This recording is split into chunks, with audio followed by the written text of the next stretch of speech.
मित्रों को नमः संस्कृताय। मित्रों, हम लोग इस वीडियो में भी कारक की वस्तुनिष्ठ प्रश्नोत्तरी को देखेंगे। मित्रों, इससे पहले हम लोगों ने 3 वीडियो देख ली हैं जिसमें हम लोगों ने 100 तक प्रश्नोत्तरी कर ली थी, प्रश्न संख्या 100 तक प्रश्नोत्तरी की थी और अब इससे आगे की प्रश्नोत्तरी देखेंगे। मित्रों, ये जो प्रश्नोत्तरी है संस्कृत की सभी परीक्षाओं के लिए बहुत ही ज़्यादा महत्वपूर्ण है। मित्रों, चलिए, जो हमारी वीडियो 3 का लास्ट प्रश्न था वो ये था कि पिता पुत्राय क्रोधयति, अर्थात पिता जो है पुत्र पर क्रोध करता है। तो यहाँ पुत्राय में किस सूत्र से चतुर्थी विभक्ति हुई है? तो दोस्तों, यहाँ पर क्रुद्ध द्रूहे ईर्ष्या असूयार्थानाम इम प्रति कोपा से चतुर्थी विभक्ति हुई थी। और आगे देखते हैं। आगे है दोस्तों, क्रुद्ध द्रूहे ईर्ष्या असूयार्थानाम इम प्रति कोपा। इस सूत्र का जो उदाहरण है मित्रों वो कौन सा है? तो इस सूत्र का हमको उदाहरण देखना है। 101 का देखेंगे मित्रों। तो मित्रों, इसका जो राइट आंसर हो जाएगा वो हो जाएगा, पहला ऑप्शन है कि दुष्टा सज्जनाय द्रुहयति। दुष्ट जो है सज्जन से द्रोह करता है। और कंसः कृष्णा ईर्ष्यति, कंस जो है कृष्ण से ईर्षा करता है। दैत्या देवेभ्य असूयन्ति। मित्रों, जो दैत्य हैं वो देवताओं से क्या है? असूयन्ति, उसमें दोष निकालते हैं। दैत्य जो है देवताओं में दोष निकालते हैं। तो यहाँ पर जो राइट आंसर हो जाएगा मित्रों उपयुक्त सभी हो जाएगा। सभी उदाहरण जो हैं क्रुद्ध द्रूह ईर्षा असूयार्थानाम एवं प्रति कोपा के हैं। आगे देखते हैं मित्रों जल्दी जल्दी प्रश्नोत्तरी को देखते हैं। क्रुद्ध धातु में जिस पर क्रोध किया जाता है, क्रुद्ध धातु में जिस पर क्रोध किया जाए उसमें विभक्ति होती है। तो मित्रों, जिस पर क्रोध किया जाता है उसमें कौन सी विभक्ति होती है? तो निश्चित रूप से चतुर्थी विभक्ति होती है। अगला है स्प्रेह ईप्सितः, अर्थात स्प्रे धातु के योग में भी संप्रदान संज्ञा होकर चतुर्थी संप्रदाने से चतुर्थी विभक्ति होती है। लेकिन यहाँ पर पूछा गया स्प्रेह ईप्सितः सूत्र है तो संप्रदान कारक का है। अगला है पुष्पेभ्यः स्प्रयति, अर्थात स्प्रे धातु के योग में चतुर्थी विभक्ति होती है। पुष्पेभ्यः स्प्रयति, कोई व्यक्ति है वो क्या है? फूलों को चाहता है। जैसे रामा पुष्पेभ्यः स्प्रयति, राम फूलों को चाहता है। तो इसमें कौन सा कारक है? तो मित्रों अपादान संप्रदान कारक का ही प्रयोग किया गया है। नेक्स्ट है मित्रों, स्प्रे धातु के योग में या स्प्रे धातु के प्रयोग में ईप्सित मतलब है जिसको चाहा जाए में कौन सी विभक्ति होती है? तो मित्रों, जिसको चाहा जाए उसमें चतुर्थी विभक्ति ही होती है।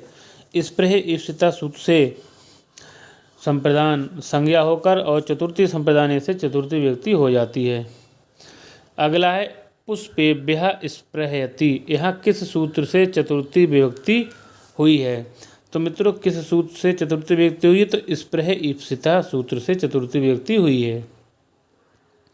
अगला है नमः स्वस्ति स्वाहा स्वधा अलम और वसट शब्दों के योग में कौन सी विभक्ति होती है? निश्चित रूप से चतुर्थी विभक्ति ही होती है। आगे देखते हैं मित्रों 108 का देखते हैं। यहाँ पर है प्रजाभ्या स्वस्ति, अर्थात प्रजा का कल्याण में चतुर्थी विभक्ति जो विधायक सूत्र कौन सा है? तो नमः स्वस्ति स्वाहा स्वधा अलम वसट योगाच। अगला प्रश्न देखेंगे। यहाँ पर है मित्रों स्वधा के योग में किस विभक्ति का प्रयोग होता है? तो निश्चित रूप से चतुर्थी विभक्ति का ही प्रयोग होता है। अगला है तस्मै श्री गुरवे नमः, तस्मै श्री गुरवे नमः। वाक्य में श्री गुरवे है तो श्री गुरवे भैया चतुर्थी विभक्ति में है यहाँ पर भी। अगला है मित्रों स्वधा के योग में किस विभक्ति का प्रयोग होता है? तो चतुर्थी विभक्ति का ही प्रयोग होता है। अगला है वसट के योग में किस विभक्ति का प्रयोग होता है? नमः स्वस्ति स्वाहा स्वधा अलम बसट। बसट का अर्थ होता है मित्रों उपहार। तो बसट के योग में किस व्यक्ति का प्रयोग होता है? तो चतुर्थी व्यक्ति का ही प्रयोग होता है। अगला है नमा के योग में किस व्यक्ति का प्रयोग होता है? तो भी चतुर्थी व्यक्ति का ही प्रयोग होता है। अलम के योग में व्यक्ति होती है तो अलम का अर्थ होता है पर्याप्त। अलम के योग में भी निश्चित रूप से चतुर्थी व्यक्ति का ही प्रयोग होता है। अगला है अग्नय स्वाहा अग्नये स्वाहा, अग्नि के लिए स्वाहा के योग में अग्नय में किस सूत्र से चतुर्थी विभक्ति है? तो नमः स्वस्ति स्वाहा के योग में चतुर्थी विभक्ति है। अगला है दोस्तों नमः स्वस्ति स्वाहा स्वदा अलम बसट योगाच सूत्र का उदाहरण है। पहला है गणेशाय नमः पितृभ्या स्वधा तुभ्यम स्वस्ति। गणेश के लिए नमस्कार है। पितृभ्या स्वधा, पितरों का कल्याण हो। तुभ्यम स्वस्ति, तुम्हारा कल्याण हो। तो उपयुक्त सभी हो जाएगा मित्रों यहाँ पर। अगला है दोस्तों ध्रुवम अपाय अपादानम सूत्र है। तो जो ध्रुव रहता है, स्थिर रहता है, उसकी अपादान संज्ञा होती है। तो यहाँ पर पंचमी व्यक्ति होती है। नेक्स्ट है दोस्तों अपाय अर्थ में जो ध्रुव है, जिससे कोई वस्तु अलग हो रही हो, उसे कहते हैं अपादान कहते हैं, और उसमें पंचमी व्यक्ति का प्रयोग होता है। अगला है अपादाने पंचमी से कौन सी व्यक्ति का विधान होता है? तो पंचमी व्यक्ति का विधान होता है। नेक्स्ट है दोस्तों ध्रुवम अपाय अपादानम उपयुक्त में अपाय पद का क्या अर्थ है? मित्रों अपाय पद का ध्रुवम अपाय, अपाय का अर्थ विश्लेष क्या है दोस्तों? 120 का देखेंगे तो 120 का जो राइट आंसर हो जाएगा मित्रों क्या हो जाएगा? विश्लेष। ध्रुवम अपाय अपादान का अर्थ हो जाएगा विश्लेष। अगला है दोस्तों ध्रुवम अपाय अपादानम सूत्र का उदाहरण है। वृक्षात पत्राणि पतंति, वृक्ष से पत्ते गिरते हैं। सा धावतो अश्वात पतति, वह दौड़ते हुए घोड़े से गिरता है। बालका सोपानात पतति, बालक सीढ़ी से गिरता है। तो उपयुक्त सभी हमारा राइट आंसर हो जाएगा मित्रों। यहाँ पर क्या पूछा गया है? तो हमारा उपयुक्त सभी आंसर हो जाएगा। अगला देखेंगे मित्रों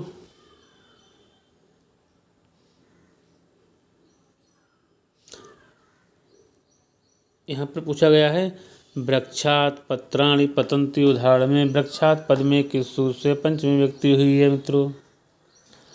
तो ध्रुवम अपाय अपादानम से पंचमी व्यक्ति हुई है।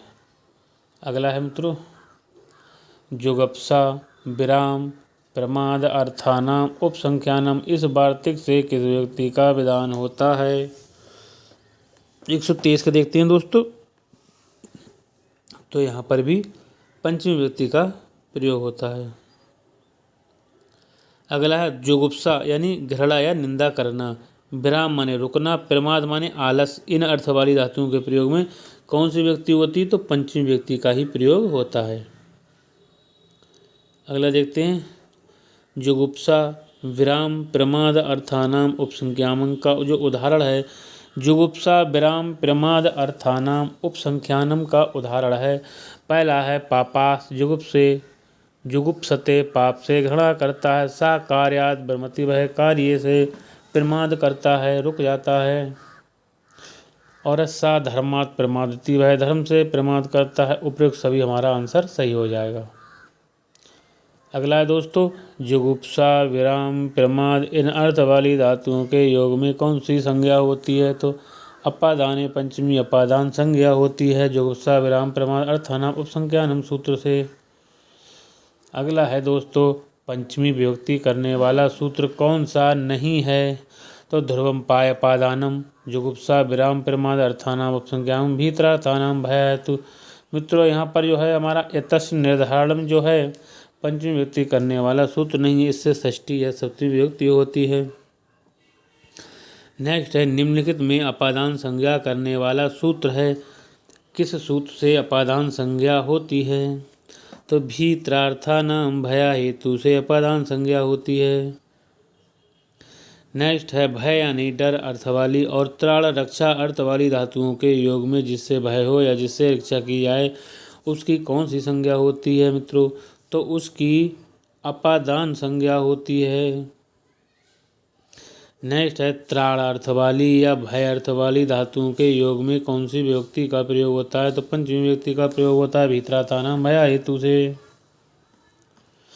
अगला है भीतरार्थानाम भय हेतु सूत्र का उदाहरण कौन सा है? चोरात विवेति, चोर से डरता है। वृका सिंगात विवेति, भेड़िया शेर से डरता है। शिशु सर्पात विवेति, शिशु सर्प से डरता है। तो यहाँ पर हमारा राइट आंसर उपयुक्त सभी हो जाएगा दोस्तों।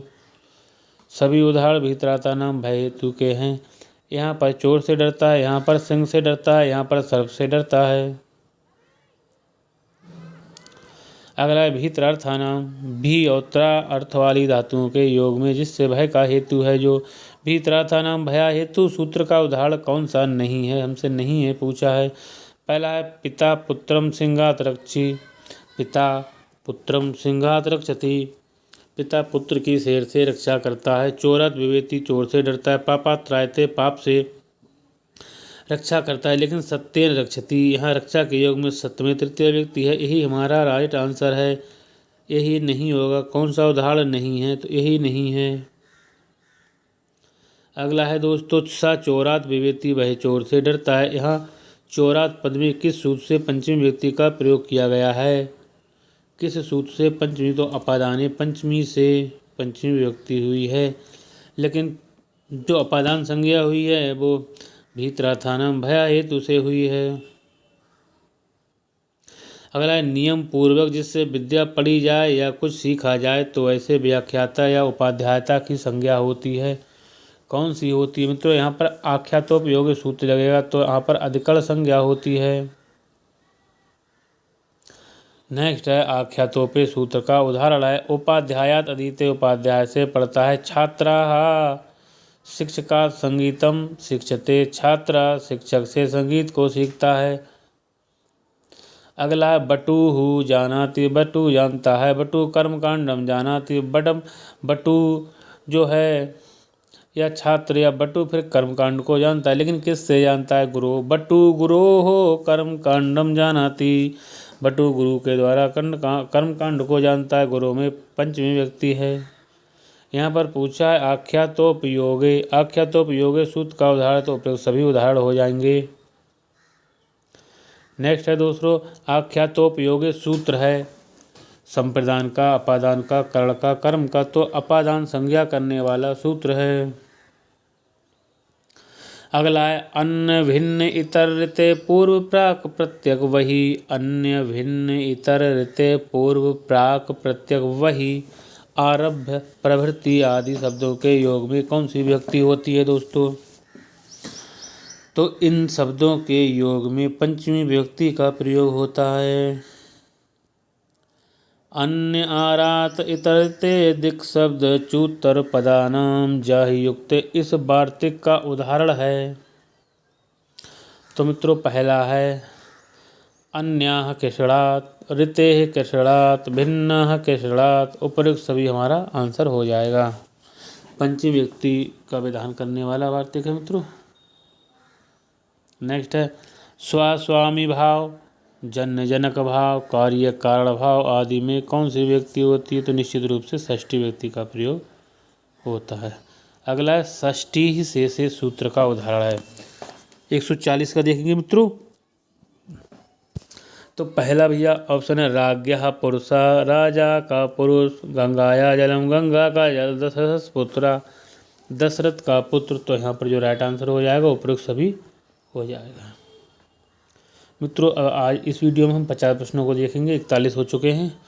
कर्ता कर्म करण संप्रदान अपादान अधिकरण कारकों में तथा प्रातिपदिकार्थ में विभक्तियों का विधान कर चुके हैं। इसके अतिरिक्त जो बच गया है उसे व्याकरण में क्या कहते हैं, व्याकरण में शेष कहते हैं उसको। नेक्स्ट है षष्ठी हेतु प्रयोगे सूत्र से कौन सी विभक्ति होती है, 142 का देखेंगे। षष्ठी हेतु प्रयोगे सूत्र से षष्ठी विभक्ति होती है। अगला देखते हैं मित्रों 143 है यदि किसी वस्तु की हेतुता कारणता प्रकट करनी हो और हेतु शब्द का साक्षात प्रयोग करना हो तो उस वस्तु के कारण तथा हेतु शब्द दोनों में कौन सी विभक्ति होती है, तो मित्रों उसमें जो है षष्ठी विभक्ति का प्रयोग होता है। जैसे है कोई व्यक्ति अध्यनस्य हेतु बसति, तो अध्यनस्य हेतु बसति अध्ययन में भी लग जाएगा, हेतु में भी लग जाएगा, षष्ठी व्यक्ति का प्रयोग होगा।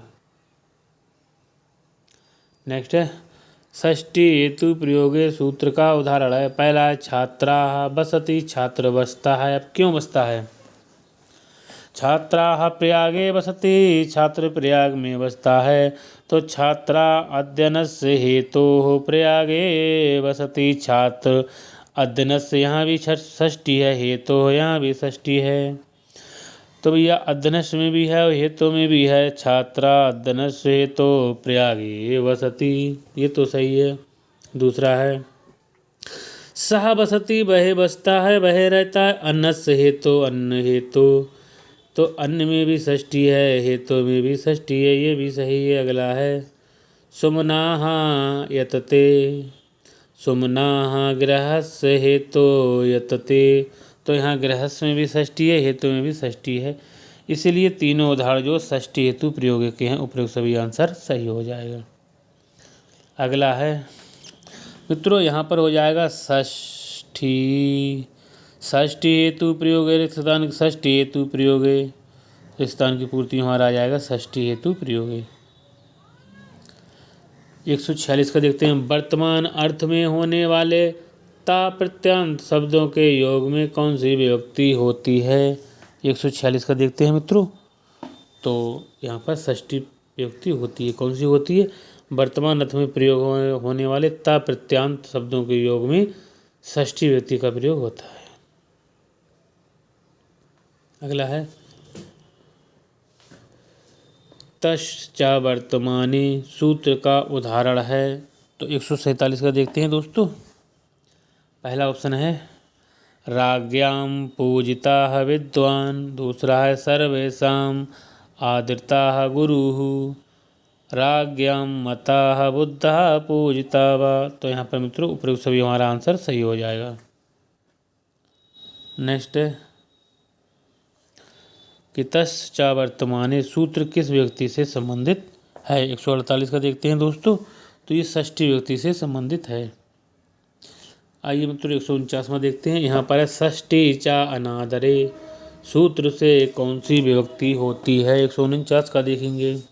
तो मित्रों षष्ठी चा अनादरे जो सूत्र है, इससे षष्ठी विभक्ति भी होती है, सप्तमी भी होती है, इसलिए ये भी सही है। 50 का देखते हैं मित्रों। यहाँ पर है अनादर अर्थ प्रकट करने के कारण कौन सी विभक्ति होगी? तो भैया अनादर अर्थ प्रकट करने के कारण षष्ठी भी होगी, सप्तमी भी होगी, षष्ठी चा अनादरे सूत्र से, ये भी सही है। मित्रों ये थे 50 प्रश्न कारक के, जो संस्कृत व्याकरण कारक की प्रश्नोत्तरी से संबंधित थे। मित्रों शेष बचे हुए प्रश्नों को अगले की वीडियो में देखेंगे। मित्रों हम जो प्रश्न आपको दे रहे हैं वो आपको अच्छे लगते हैं तो वीडियो को लाइक, शेयर और कमेंट भी करें। और जिन भाई बहनों ने चैनल को सब्सक्राइब नहीं किया तो दोस्तों चैनल को भी सब्सक्राइब कर लें। मित्रों अगली वीडियो में मिलते हैं, तब तक के लिए नमः संस्कृताय।